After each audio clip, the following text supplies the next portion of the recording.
Hello everyone, welcome back to my channel Muskan Study Zone and here I am back with another video. तो आज हम करने वाले हैं क्लास 12 के बिजनेस स्टडीज का चैप्टर 2 आगे कंटिन्यू। और अगर आपने अभी तक फर्स्ट पार्ट को नहीं देखा है तो उसका लिंक आपको डिस्क्रिप्शन में मिल जाएगा और आपको यहाँ उसकी इमेज भी शो हो रही होगी। So please go and check it out that video. So बिना टाइम वेस्ट करे let's continue our video.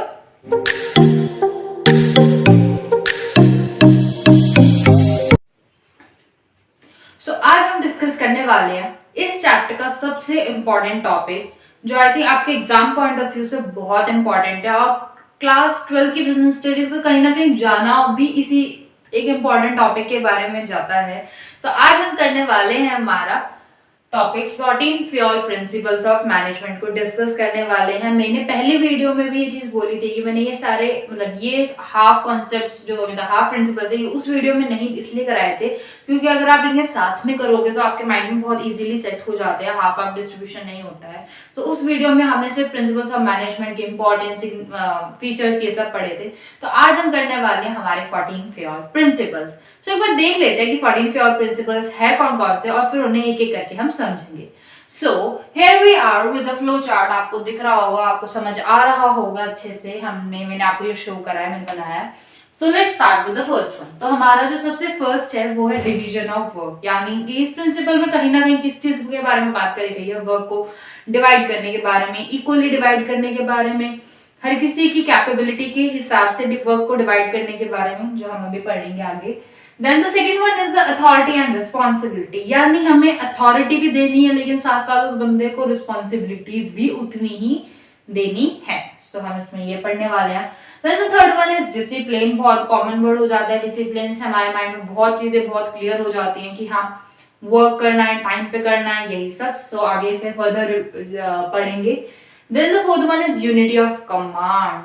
Command की यूनिटी होना, इससे आप आई थिंक वर्ड से क्लियर नहीं कर पाओगे लेकिन हम इसे आगे जरूर कंटिन्यू करते टाइम जब अच्छे से मैं आपको डिटेल में समझाऊंगी कि what that means. Okay, then the fifth one is direction. Basically इसमें हम यूनिटी ऑफ डायरेक्शन की बात करेंगे, हमारी डायरेक्शन के टुवर्ड्स क्या है ये सब डिस्कस करेंगे। Then the sixth one is subordination interest to general interest. Then the seventh one is related to remuneration, कि remuneration देना है। अब remuneration से मतलब यही होगा कि fairly देना है, equally देना है, कोई bias system नहीं होना चाहिए, कोई bias वो नहीं होना चाहिए behavior towards employees। Okay, then the another one is centralization and decentralization। Then moving to the next one, the ninth one is scalar chain। Tenth one is unity of order, related to order। Then 11th one is unity of equity, dependent on equity, equal distribution of things and activities and rights and all। Then the 12th one is stability of tenure। Okay, stability of tenure से आप कहीं ना कहीं stable से relate कर सकते हो। Then the 13th one is the initiative, क्या initiative है उस हिसाब से। And the 14th one is the spirit de corps। So here we are with the 14 fuel principles of management। I think इसको पढ़ने से पहले हर बच्चा बहुत एक्साइटेड हो जाता है कि भाई पढ़ने क्या वाले, क्योंकि इतना ना पहले ही दिमाग में इतनी चीजें लाइक बिल्डअप हो जाती है कि हाँ ये इंपॉर्टेंट है, ये इंटरेस्टिंग है, इसके बारे में जाना है। तो let's start with the video. आगे ज्यादा मैं पहले बोल के पकाऊंगी नहीं, इनको समझते हैं कि क्या क्या है। सो अब हम बात करते हैं, अब हम एक एक करके इनको डिस्कस करना स्टार्ट करते हैं। So the first one is division of work. अब हम करते हैं डिविजन ऑफ वर्क को आगे थोड़ा further read. So, according to this principle, Fayol insists that the work should be divided into small lots and the individual should assign the duty according to that। यानी division of work हमें कैसे करना है कि हमें हमारे काम को, लोगों को स्मॉल लॉट्स में डिवाइड कर देना है, यानी छोटे छोटे कामों को उससे डिवाइड कर देना है और उनकी कैपेबिलिटी के हिसाब से उन्हें काम को क्या करना है, डिवाइड करके असाइन करना है। That the individual assign the duty according to that। आई बात समझ? यानी हमें क्या करना है कि जो इंडिविजुअल है उसके अंदर जितनी एबिलिटी है उस हिसाब से, उसे जितना आता है उस हिसाब से हमें काम को डिवाइड करना है स्मॉल लॉट्स, ताकि बर्डन भी ना आए और काम अच्छे से डिवाइड भी हो जाए। और बेसिकली इसमें हम स्पेशलाइजेशन के रिगार्ड में पढ़ते हैं कि जो बंदा जिस चीज में स्पेशलाइज हो, जिसे जो काम आता है हम बेसिकली उसे ही वही काम देते हैं। Okay, so I hope clear हुआ होगा। Moving to the next one, the authority and responsibility, यानी principle of authority and responsibility. So according to this principle, ये सेम लाइन थी मैंने इसमें नहीं लिखी है। According to this principle Fayol insist that the authority and responsibility should match, यानी कि जो हमारी अथॉरिटी है और जो हमारी रिस्पॉन्सिबिलिटी है दोनों इक्वल होनी चाहिए। ना ही ज्यादा अथॉरिटी होनी चाहिए, यानी ना ही ज्यादा हमारे पास पावर आनी चाहिए, और ना ही ज्यादा हमारे को रिस्पॉन्सिबिलिटी। अगर दोनों में से कुछ भी अनबैलेंस होता है तो वो सिचुएशन खराब ही करता है। कोई भी चीज एक्सेस में हो तो वो उसके साइड इफेक्ट ज्यादा ही होते हैं। तो यही बात है। अब अथॉरिटी एंड रिस्पॉन्सिबिलिटी एक बार मैं थोड़ा आपको समझा देती हूँ। अथॉरिटी बेसिकली पावर, अगर कहाँ किसी एम्प्लॉय को पावर मिल रही है कि उसको कुछ राइट्स मिल रहे हैं कंपनी में कुछ कंट्रीब्यूट करते टाइम, कि हाँ आपके पास इतनी पावर है कि हाँ अगर आपको ये डिसीजन लेना हो तो आप हमारे पास ना आए, आप अपने सीनियर्स के पास ना जाके आप खुद वो डिसीजन ले लें। लेकिन अगर उन्हें उतनी पावर दी जा रही है तो उतनी उनको रिस्पॉन्सिबिलिटी भी दी जा रही है। अगर उन्हें फाइनेंस डिपार्टमेंट में एज अ वर्क मतलब उनको कुछ राइट्स दिए जा रहे हैं तो उसके साथ उनको रिस्पॉन्सिबिलिटी भी है। क्योंकि अगर पावर ज्यादा होगी तो मिसयूज हो सकता है। ऑब्वियसली पावर ज्यादा अगर आपके पास है, काम उतना नहीं है, तो आप बहुत फ्री हो जाते हो, आप चीजों को गलत उससे यूज करने लग जाते हो। लेकिन अगर आपके पास पावर नहीं है लेकिन रिस्पॉन्सिबिलिटी बहुत ज्यादा, बर्डन आउट हो रखा है काफी ज्यादा, तो आप क्या करोगे? अगर आपके पास उतनी पावर ही नहीं है तो आपको हर बार सीनियर के पास जाना पड़ेगा ये पूछने के लिए कि हाँ मेरे को ये करना है, आप बता दो, कर दूं, ऐसे चीज। तो authority and responsibility should be equal. आई बात समझ? So moving to the next one, जो बहुत कॉमन है, जो मैंने तब भी बोला था, यानी प्रिंसिपल ऑफ डिसिप्लिन। डिसिप्लिन हम यही रिगार्ड करते हैं कि according to this principle Fayol insist that the work should done in proper discipline and in proper time. Discipline basically punctuality से रिलेट होता है। डिसिप्लिन का मतलब ये नहीं होता कि हर चीज बिल्कुल एकदम प्रॉपर वे में करनी है, बिल्कुल ना जैसे डिसिप्लिन एक लाइक प्रॉपर फॉर्म में वर्क करो, ऐसा नहीं होता। डिसिप्लिन लाइक काम को पूरा करना है, अच्छे से करना है, पंक्चुअलिटी वाइज करना है, प्रॉपर टाइम में करना है, यही सब मतलब अच्छे से काम को पूरा करना है। डिसिप्लिन होना चाहिए ऑर्गेनाइजेशन में, कंपनी में, वो चीज।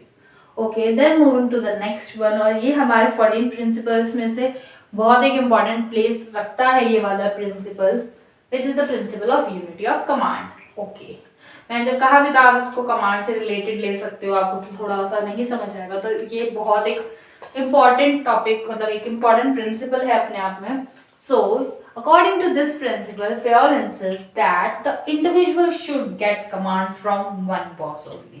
कि जो एक इंडिविजुअल है, जो एक एम्प्लॉय है हमारा ऑर्गेनाइजेशन में, उसे एक टाइम पर एक ही बॉस से कमांड आना चाहिए। उसे एक ही टाइम पे एक ही बॉस से कमांड आना चाहिए। अब इसको अगर मैं एक एग्जांपल में बताऊं तो जस्ट एक एग्जांपल लाइक आप एक स्टूडेंट है क्लास में और उसकी क्लास टीचर ने उसे काम दिया है लाइक कि स्टाफ रूम में से जाके ये बुक्स लेकर आनी है। जब वो क्लास से जा रहा है अपने वहाँ स्टाफ रूम तक और बीच में एक और टीचर मिल जाती है, वो कहती है कि मेरे लिए ये काम कर दो, नीचे से कुछ लेकर आना है। ठीक है, तो दोनों काम अपोजिट है। एक है कि मुझे स्टाफ रूम से बुक्स लानी है और दूसरा है कि मुझे नीचे ग्राउंड में जाके कुछ काम करके आना है। तो दोनों बहुत, अब उस स्टूडेंट पे उस टाइम पे चॉइस है कि वो काम कौन सा पहले करे। अगर वो काम पहले करेगा तो ये वाली टीचर गुस्सा हो जाएगी, ये टीचर कहेगी भाई क्यों मतलब लेट हो गया मेरा काम, या सेम विद दिस अपोजिट वर्सा। सो अब बच्चा कंफ्यूज है ना कि उसे करना क्या है। सो इस टाइम पे बहुत प्रेशराइज हो जाता है। अगर ये चीज कंपनी में यूज लेवल पे हो कि एक साथ 3-4 बॉस ने आके काम दे दिया, वो करेगा क्या? ठीक है, तो वो चीज, तो ऐसा ना हो बच्चा मतलब सॉरी एम्प्लॉय कंफ्यूज ना हो, बच्चा कंफ्यूज ना हो। तो इसलिए क्या करना होता है कि ये है कि यूनिटी ऑफ कमांड, यानी एक टाइम पे एक ही एम्प्लॉय पे एक ही बॉस का वो होना चाहिए। अगर अगले का आता है जैसे ये कि उसने स्टाफ रूम वाला काम पूरा करा और देन उसे वो ग्राउंड वाला काम मिला, देन इट्स फाइन कि हाँ वो उसने वो काम कंप्लीट कर लिया, वो अगले पे जा रहा है, तो कोई कंफ्यूजन नहीं है या कोई बर्डन नहीं है। बट एक ही टाइम पे अगर सब आ जाएंगे और एक ही बंदे पे काम आ जाएगा तो बहुत बर्डन आउट हो जाता है। सो आई होप क्लियर हुआ होगा यूनिटी ऑफ कमांड क्या है, कि एक टाइम पे एक ही बॉस का कमांड होना चाहिए। I hope you are getting this. और इसका एक वो भी था डायग्राम जो मैं शो कर देती हूँ। लाइक बॉस 1 है तो वो सबको एक ही टाइम पे अलग अलग एम्प्लॉयज को दे रहा है, लाइक एम्प्लॉय 1, एम्प्लॉय 2, एम्प्लॉय 3, यानी अलग अलग पर एक ही बॉस का कमांड है। ये क्या एक राइट डायग्राम होता है इसका। लेकिन अगर ऐसे है बॉस 1, बॉस 2, इसने भी इसको दिया, इसने भी इसको काम दे दिया एम्प्लॉय 1 को, देन इसने एम्प्लॉय 2 को काम दिया, इसने भी एम्प्लॉय 2 को काम दे दिया, तो क्या है दोनों ने अलग अलग मतलब इसके पास इन दोनों का काम भी है, इसके पास इन दोनों का काम भी है, तो ये क्या है रॉन्ग अप्रोच है इस यूनिटी ऑफ कमांड के प्रिंसिपल की। राइट अप्रोच ये है कि एक टाइम पे एक ही बॉस क्या करे, एम्प्लॉय को कमांड करे। आई होप क्लियर हुए होंगे। Moving to the next one. So अब बात करते हैं हमारे अगले यानी कि यूनिटी ऑफ डायरेक्शन की। और जैसे अभी मैंने पहले वाले में बोला जो यूनिटी ऑफ कमांड पढ़ा कि वो एक बहुत इंपॉर्टेंट प्रिंसिपल है हमारा, सेम विद दिस कि यूनिटी ऑफ डायरेक्शन भी बहुत एक कहते हैं ना इंपॉर्टेंट प्रिंसिपल है हमारा। ये दोनों में डिफरेंशिएशन भी आता है, बट इस बार आपके आंसर की बेस तो आई थिंक अभी नहीं वो चीज़ होगी इतनी, मतलब अब नहीं आएगा वैसा क्वेश्चन, बट आपको इसका मतलब पता होना चाहिए, क्वेश्चन राइज होते हैं इससे भी। तो यूनिटी ऑफ डायरेक्शन अपने आप में एक बहुत इंपॉर्टेंस रखता है। क्या मतलब इसका देख लेते हैं कि according to this principle Fayol insist that there should be one head and one plan for a group of activities having the same objective. यानी पहले में क्या बोलता है कि वन मतलब एक ही उस पे कमांड, मतलब एक ही एम्प्लॉय पे एक ही बॉस कमांड करे, ठीक है, जिससे काम इजी हो, कंफ्यूजन ना हो। लेकिन इसमें क्या बोला है कि एक प्रॉपर प्लान का, मतलब एक अगर किसी एक चीज के ऊपर अगर एम किया जा रहा है तो एक प्रॉपर प्लान का एक ही बॉस होना चाहिए, यानी एक ही हेड होना चाहिए, एक हेड एक प्लान का।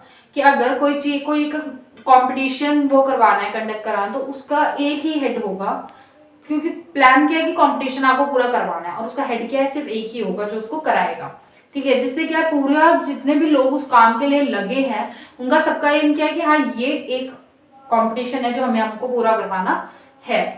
सो यही कहने का मतलब है कि there should be one head and one plan for a group of activities having same objective, क्योंकि सबका ऑब्जेक्टिव सेम ही है।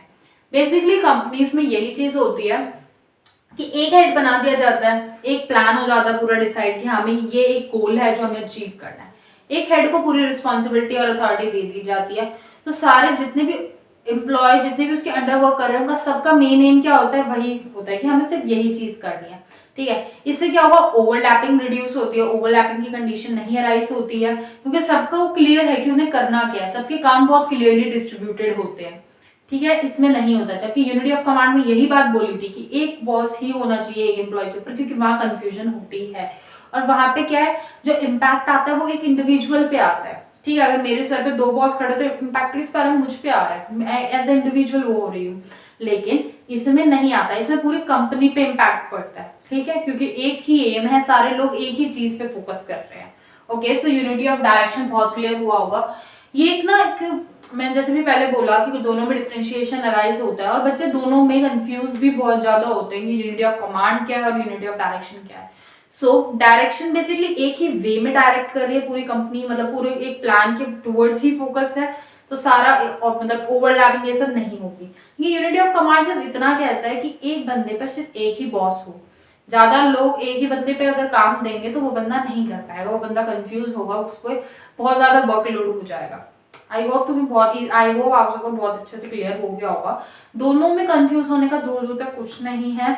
थोड़ा क्लियर रखो इस चीज को कि यूनिटी ऑफ कमांड क्या बात बोल रहा है अपने आप में, और यूनिटी ऑफ डायरेक्शन क्या बात रिप्रेजेंट कर रहा है।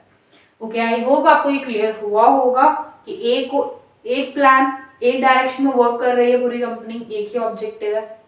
Okay, moving to the next one, subordination of individual interest to general interest, यानी इंडिविजुअल के इंटरेस्ट से आपको किस में ट्रांसफर होना है, आपको जनरल इंटरेस्ट में ट्रांसफर होना है। यानी interest of an organisation should take priority over the interest of any one individual employee. यानी अगर मैं एज एन एम्प्लॉय किसी ऑर्गेनाइजेशन में काम कर रही हूँ तो मुझे पहले अपने इंटरेस्ट को प्रायोरिटी नहीं देनी है, मुझे किसकी इंटरेस्ट को प्रायोरिटी देनी है, मुझे ऑर्गेनाइजेशन के इंटरेस्ट को प्रायोरिटी देनी है।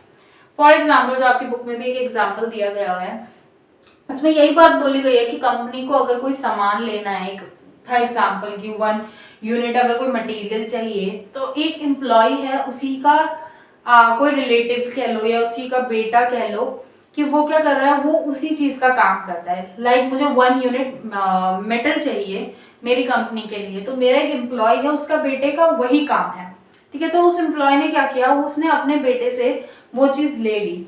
अब हुआ क्या, मुझे 1 यूनिट मार्केट में मिल रही थी 500 रुपीज की, और मुझे वो दे रहा था 1 यूनिट 700 की, ठीक है, ये मुझे एम्प्लॉय के थ्रू मिल रही थी और ये मुझे मार्केट के थ्रू मिल रही थी। अब मैंने तो एम्प्लॉय को बोला, तो क्योंकि एम्प्लॉय ने मुझे क्या कहा कि मेरा भी मतलब मैं किसी को जानता हूँ जो देता है, वो तो यही बोलेगा, तो आप मैं वहां से आपको दिलवा दूंगा, वहां से आपको कम रेट में मिलेगा। तो आपने क्या किया, मार्केट का रेट पता ही नहीं किया आप। अब इसमें वो 700 है, अब उसका बेटा दे चाहे वो दे, फायदा किसको हो रहा है, उसको हो रहा है। अब वहां वो 1 यूनिट 700 में खरीद रहा है, तो कंपनी को फायदा हो रहा है? नहीं।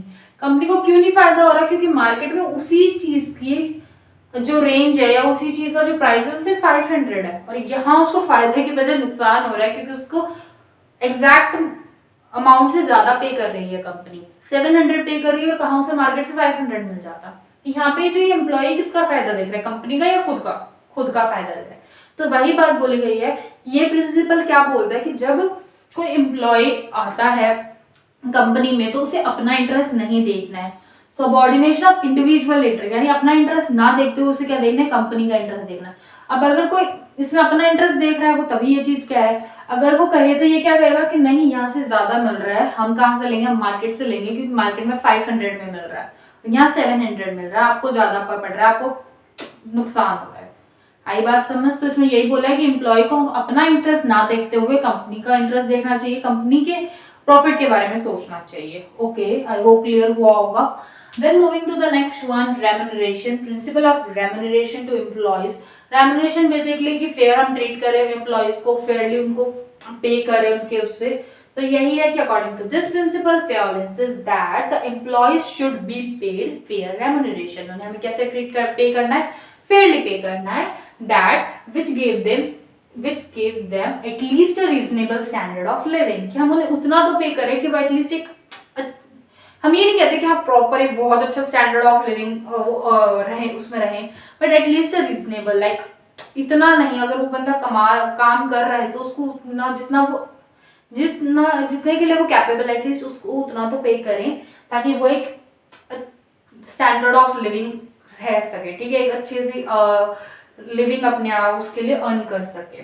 आई होप आपको क्लियर हुआ होगा ये भी कि हमें क्या करना चाहिए, फेयरली रेम्यूनरेट करना चाहिए। Moving to the next one, क्योंकि हम सारे इसी वीडियो में कंप्लीट करने वाले हैं, सो बोर होने की जरूरत नहीं है। अच्छे से इंटरेस्टिंगली आप उस चीज को सुनो, इंटरेस्ट के साथ सुनो, आपको समझ आ रहा होगा। बहुत अच्छे कॉन्सेप्ट्स हैं, अच्छे प्रिंसिपल्स हैं। सो बिना बोर हुए आगे मूव करते हैं। Moving to the next one, the 8th one. Now talking to the another one, the 8th one, principle of centralisation and decentralisation. यानी कि हमारी जो ऑर्गेनाइजेशन है, जो मैनेजमेंट है, उसमें ना ही सेंट्रलाइजेशन होना चाहिए प्रॉपर और ना ही डिसेंट्रलाइजेशन होना चाहिए। सेंट्रलाइजेशन का मतलब ये है कि all the authorities are in the hand of top levels, कि जितनी भी पावर है, जितनी भी अथॉरिटीज है हमारी, वो किसके हाथ में, टॉप लेवल्स के हाथ में। बाकी किसी के पास कोई पावर नहीं है। जो टॉप लेवल्स पे हमारे जो वो होंगे, वही लोग हमें सारी चीजें बताएंगे, सारी पावर उन्हीं के ऊपर है, हमारे पास कोई पावर नहीं है। हमें अगर कोई छोटी सी चीज भी करनी है मैंने अपनी उसमें, तो वो भी हम किससे पूछेंगे, हमारे टॉप लेवल्स के उनसे पूछेंगे। और डिसेंट्रलाइजेशन में क्या होता है कि all levels of manager have authority, कि जितने भी डिपार्टमेंट्स है, like finance department, sales department, product department, उनके सबके मैनेजर्स के पास क्या है, अथॉरिटीज है।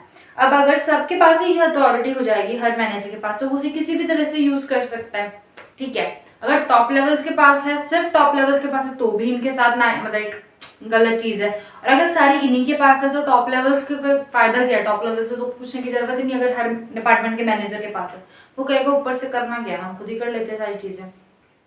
तो ना ही ऐसा होना चाहिए कि सारी टॉप लेवल के पास, और ना ही ऐसा होना चाहिए कि सारी हर डिपार्टमेंट के मैनेजर्स के पास हो जाए, ऐसा नहीं होना चाहिए। हर लेवल के सारे मैनेजर्स के पास भी नहीं होनी चाहिए। तो यही बात बोली गई है इस प्रिंसिपल में कि ना ही प्रॉपर सेंट्रलाइजेशन होना चाहिए और ना ही पूरा डिसेंट्रलाइजेशन होना चाहिए, मिड होना चाहिए कि थोड़ी पावर उनके पास, थोड़ी पावर इनके पास। ओके, आई होप आपको समझ आया होगा।